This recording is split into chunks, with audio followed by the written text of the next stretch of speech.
ভারতের বয়স্ক ডিরেক্টররা বানায় বাহুবলীর মতো সিনেমা, আর আমাদের দেশের বয়স্ক ডিরেক্টররা বানায় সুজন সখী ও বিষে ভরা নাগিদের মতো সিনেমা। অন্যান্য দেশের ডিরেক্টরদের বয়স হলে মন মানসিকতার উন্নতি হয়, ম্যাচিউরড হয়, আর আমাদের দেশের ডিরেক্টরদের যত বয়স হয় আর তাদের তত চুল পাকনামি বাড়ে। আমাদের দেশে একজন নাগিন বিষয়ক পরিচালক আছেন, চিনেন তিনি কে? এই যুগের পোলাপান হলে হয়তো তাকে চিনবেন না, তাই চলেন আমি তাকে চিনিয়ে দেওয়ার চেষ্টা করি। আমাদের দেশের নাগিন বিষয়ক পরিচালক হচ্ছে দেলোয়ার হোসেন ঝন্টু দাদা। জানি অনেকেই তাকে তার ছেঁড়া পরিচালক হিসেবে চিনে থাকবে, তবে আমরা তাকে নাগিন বিষয়ক পরিচালক হিসেবেই চিনি। তিনি তার জীবনে যতগুলো সিনেমা বানিয়েছে তার মধ্যে নাগিনের সিনেমাই বেশি। আমাদের দেশে ঠিক ততগুলো সাপও নাই যতগুলো সাপের সিনেমা আমাদের ঝন্টু দাদা বানিয়েছে। এই যুগে যখন সকল দেশের ডিরেক্টররা দারুণ দারুণ গল্প চুজ করে ও দামি দামি টেকনোলজি ব্যবহার করে সিনেমা বানায়, সেখানে আমাদের দেশের এই বয়স্ক ডিরেক্টররা সুজন সখীর মতো বস্তা পচা সিনেমা রিমেক করে। আজীবন নাগিন ও মেমোরি লস সিনেমা বানানো লিজেন্ড ডিরেক্টরকে দেখলাম কয়দিন আগে বলতেছে,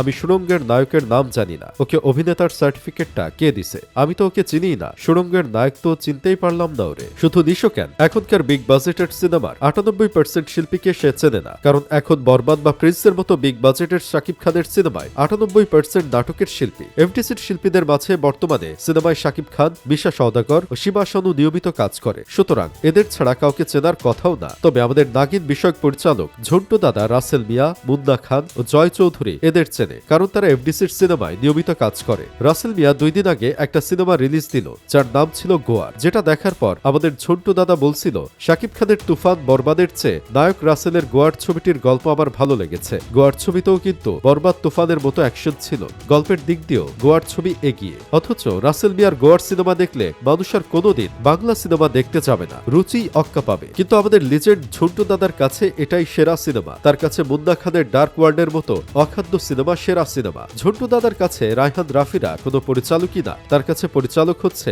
টাকলা ইকবাল। ঝন্টু দাদার এমন ভাবসাব কথাবার্তা দেখে আমার বন্ধু ভণ্ড মাহি বলতেছিল, এই লোককে জাদুঘরে সংরক্ষণ করে রাখতে হবে, এই লোক আমাদের দেশের সম্পদ। বাংলা ফিল্মের চেয়ে বাংলা নাটকে যারা অভিনয় করেন তারা শিক্ষিত এবং প্রশিক্ষিত, তাদের অভিনয় ফিল্মের অভিনেতাদের চেয়ে সুন্দর হয়। ফিল্ম জগতের অনেক কিংবদন্তি অভিনেতার উত্থান হয়েছিল মঞ্চ কিংবা টিভি নাটক থেকে, কিন্তু ঝন্টু সাহেব কখনোই নিশোর মতো নাট্য অভিনেতাদের নিয়ে কাজ করেননি বলে হয়তো ওনার ব্যাপারে এমন মন্তব্য করেছেন। তবে একটা কথা কি জানেন, আফরান নিশোর এই সুড়ঙ্গ মুভি যদি ঝন্টু দাদা বানাইতো তাহলে মুভির নাম হইতো সুড়ঙ্গ ভরা নাগিন। ঝন্টু দাদাকে অনেকেই খুব পছন্দ করে, কারণ তার মুভিগুলো একসময় খুবই ব্যবসা সফল হয়েছে, কিন্তু কয়েক বছর যাবৎ তিনি ফেসবুক কিংবা ইউটিউবে এসে অনেকগুলো নায়ক সম্পর্কে আজে বাজে কথা বলে, যা দেখলে মনে হয় সে পাগল, নিজেকে অনেক কিছু মনে করে। আসলে সে কোনো না। এইসব বুইড়া যতদিন বাংলা সিনেমায় থাকবে ততদিন সিনেমা ডুবতে থাকবে।